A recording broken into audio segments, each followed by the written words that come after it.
Hi there, I'm Rick Olderman, physical therapist and author of the book Pain Patterns, Why You're in Pain and How to Stop It.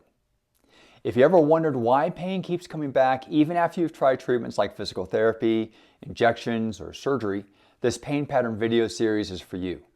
Today, we're diving into Chapter 2 of my Pain Patterns book, Movement-Related Sources of Pain. If you haven't watched Chapter 1, I encourage you to begin there so we're all on the same page. That link will be below.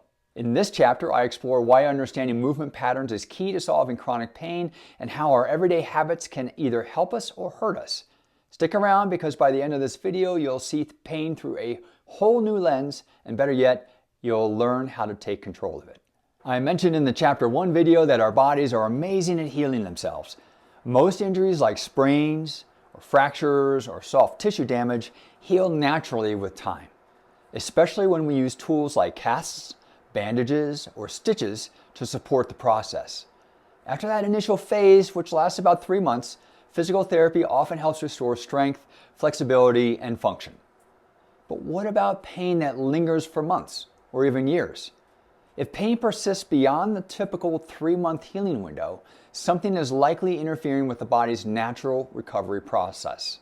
At this stage, healthcare providers often turn to imaging tools like X-rays or MRIs to identify structural issues like arthritis, disc degeneration, or stenosis. The problem?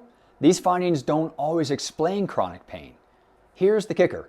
Research shows that many of these structural changes are completely normal as we age and don't cause pain at all. For example, 37% of 20-year-olds have disc degeneration with no symptoms. In 80-year-olds, that figure jumps to 96%. So if structural issues aren't always the problem, what is? One of the answers lies in how we move. Chronic pain is often the result of movement patterns that stress certain tissues over time. To solve this, we need to think about the body as a whole, not just the area that hurts. This systems thinking approach looks at how different parts of the body interact. For example, did you know that the shoulder or neck pain can be influenced by the rib cage, pelvis, and even the feet? This interconnectedness is the key to understanding and fixing chronic pain. I will talk about this more in Chapter 5. One of the most influential thinkers in this area is Dr. Shirley Sahrmann, a physical therapist and researcher who pioneered the concept of movement impairment syndromes. Her groundbreaking work showed that improper movement patterns create tissue damage and chronic pain.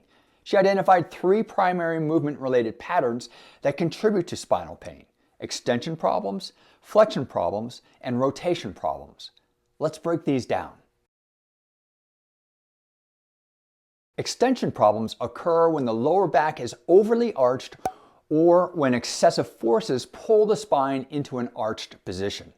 This pattern is common in people with military erect posture or during pregnancy when the growing abdomen increases spinal curvature.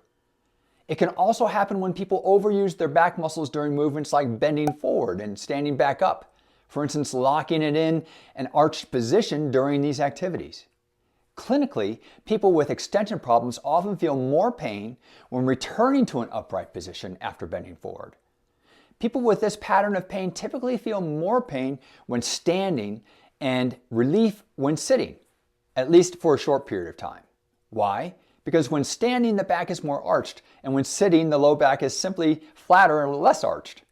Remember, arching increases pain with these people. I found 99% of people with chronic back pain fall into this category.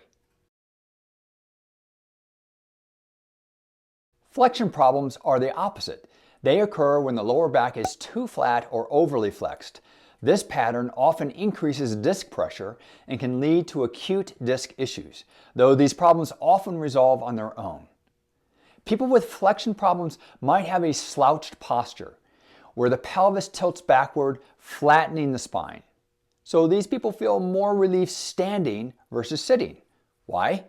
Because in this situation, the low back is more arched. Remember, flattening the spine increases pain in these people. We'll test for extension or flexion problems in the video for Chapter 6. Rotation problems happen when the spine is twisted to one side. This pattern can occur on its own or alongside extension or flexion problems. People with rotation problems often have asymmetrical muscle development, with one side being tighter or stronger than the other. You can see this in this image where the arrow points to greater musculature on the right side of her spine. Look at the difference between the two sides. This is because the spine is rotated to the right. Pain typically occurs when twisting in the opposite direction of the rotation. So this woman experienced more restriction and pain when rotating to the left rather than to the right. Because of this rotation, pain is often felt on one side of the spine. In Chapter 4, you'll learn a different way of looking at this pattern that will make one-sided back or sciatic pain very clear to you. Here are the big ideas to remember from this chapter's video. Many findings on imaging scans are normal and don't always explain pain.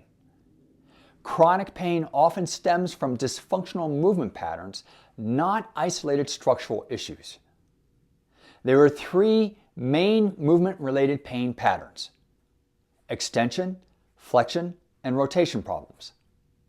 Understanding these patterns is the first step to solving chronic pain. What I found clinically, though, is that it seemed people's bodies were, in a way, locked into these patterns. That realization led me to discover why this was happening, which is covered in Chapters 3 and 4 videos. I hope you'll stick around because this gets very interesting and you'll likely have a lot of aha moments while watching. If you found this video helpful, please give it a thumbs up and subscribe to my channel so you don't miss more videos from my book, Pain Patterns: Why You Are in Pain and How to Stop It. If you're convinced I have something new and exciting for you and don't want to wait, you'll see the Amazon link to my Pain Patterns book below. I almost forgot to mention all the tests and exercises found in these upcoming videos and in my book can be viewed as videos on my website, www.rickolderman.com. You can also find the Pain Patterns Amazon link there too. Especially if you've been struggling with pain for years, I really encourage you to stick around for the rest of this series. The next installment for Chapter 3 will be absolutely fascinating and insightful. It covers fascia and pain patterns. I can almost guarantee you've never heard this information before. See you in the next video.